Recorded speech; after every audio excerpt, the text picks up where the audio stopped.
Welcome to the Author Your Life podcast, where you can write a new script for your life and become the hero of your story. I'm your host, David McRae. You are the author of your life. Let's get started.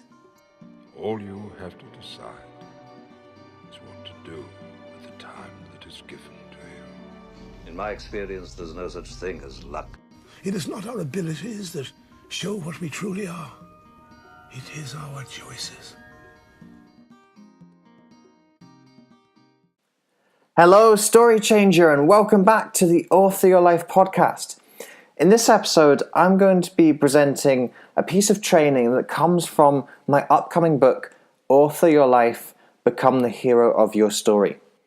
In the weeks leading up to the book's release, and indeed in the weeks just after the book's release, I'm going to be delivering pieces of training that come from the book. So this might be a concept, it might be a strategy, a habit, a tool, a technique that's geared around making a significant change to a key portion of your life.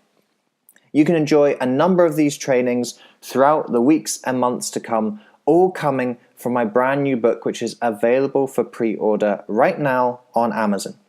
So if you enjoy this training and you think the rest of the book will be equally as useful to you, then make sure you head over to Amazon and pre-order your copy so you get it as soon as it's released. But whilst you're waiting, I'll leave you to enjoy this piece of training that comes from the book. Hello, Story Changers, and welcome back to another episode of Author Your Life. Today on the episode, we are going to be talking about the word in your heart. What is the word in your heart, and why is it so important? Well, let me share with you what I believe. I believe that all of us, from a very young age, know what we're supposed to do in the world. We have this intense feeling and connection with who it is we're supposed to be and what it is we're supposed to do. I actually feel that at a very young age, at the ages of 4, 5, 6, we're actually our most authentic and most in tune with who we are.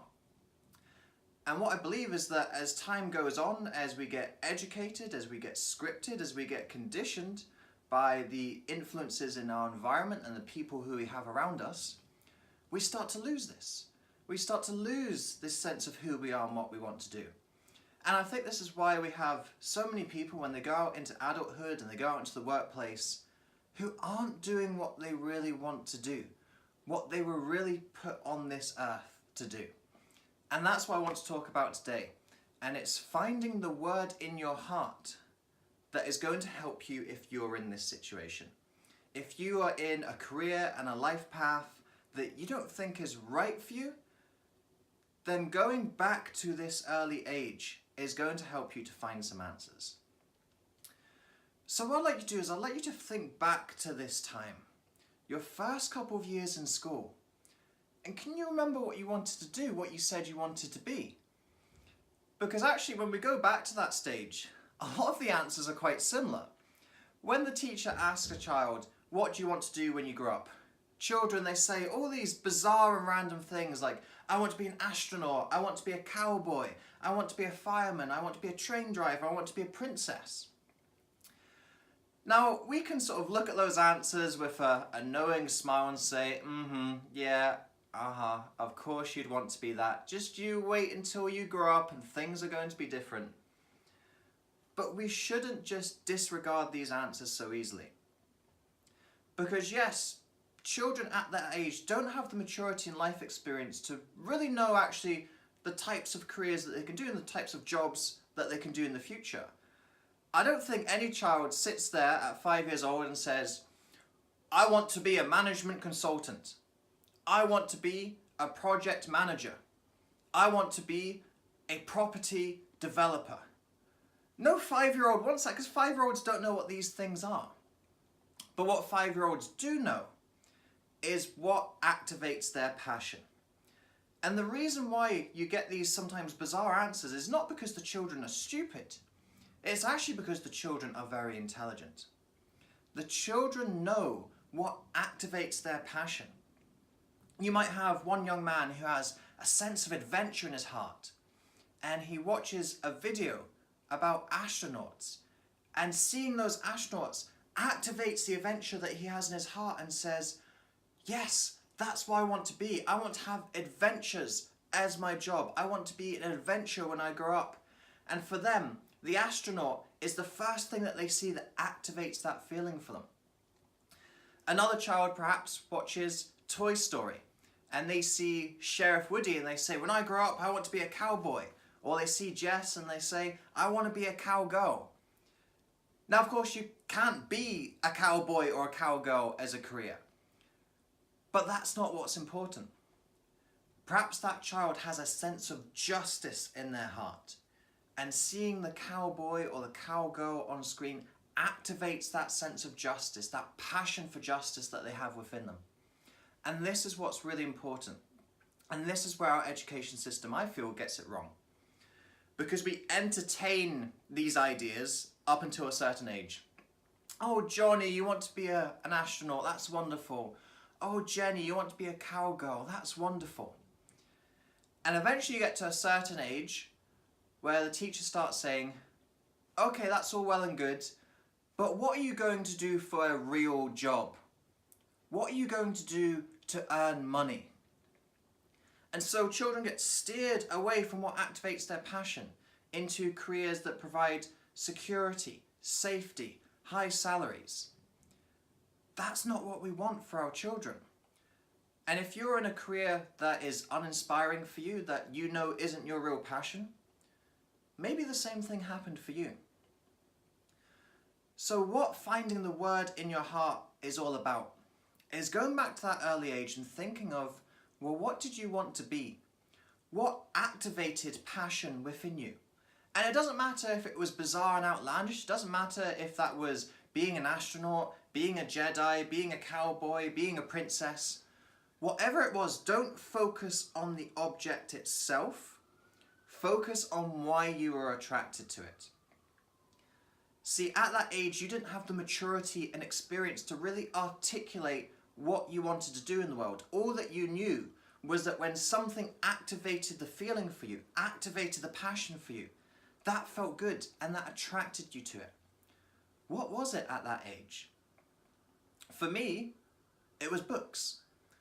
From my earliest age, I said I wanted to be an author. And actually what I discovered later on in life was it wasn't necessarily that it was my burning desire and passion to be an author, even though I am one now. What the real crux of it was I loved stories. I loved reading stories. I loved telling stories. And actually, when I look back and I say, well, if I could sum up that feeling that I had in my heart, what word would I use to sum it up? The word in my heart, for a long time I've thought was author. It's not. The word was storyteller. And whenever I saw something that activated that feeling for me, that's what I wanted to do. And at that age, the first thing that activated that feeling for me was books. So I thought, well, if books make me feel good, if books are what I'm passionate about, then I want to write books. And actually, that is something that I've gone on to do. But it's not the only thing that I do. Because I stand on stages and speak to audiences. I have a podcast. Even actually in my social circles, I'm quite often the one who's telling a story, or I'm trying to find out stories about other people. Stories are what activates my passion. The word in my heart is storyteller. And whenever I do something that is in line with that word, that activates that feeling, then I'm following my passion. So what's important for you is to work out, what is the word in your heart?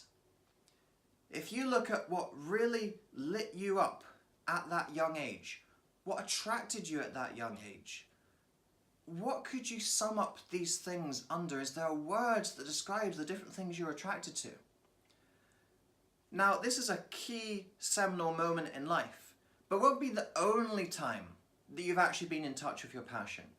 Even if you've ended up down the wrong career path, down the wrong life journey that isn't suited to you, there will be times in your timeline when this feeling has been activated for you again.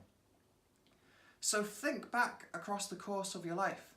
What things have always interested you, fascinated you, sparked some energy and enthusiasm in you. That is your heart telling you to follow these things. These are activating your passion in life. And if you can start to connect the dots and start seeing, well, what are the commonalities between all these things? You can start to hone in on the word in your heart. And when you find the word in your heart, then it's your duty to activate it. That is your purpose. That is your reason for being. So I'd like you to go through this exercise, thinking back to that time and thinking back to other key moments in your life where something was activated for you, an enthusiasm, a passion, an energy, a curiosity. And start to connect the dots between these two. And try to sum up this feeling in one word if you can. But even if you can just start with a statement or a sentence to start honing in on what really lights you up. And when you're able to do this, explore, expand.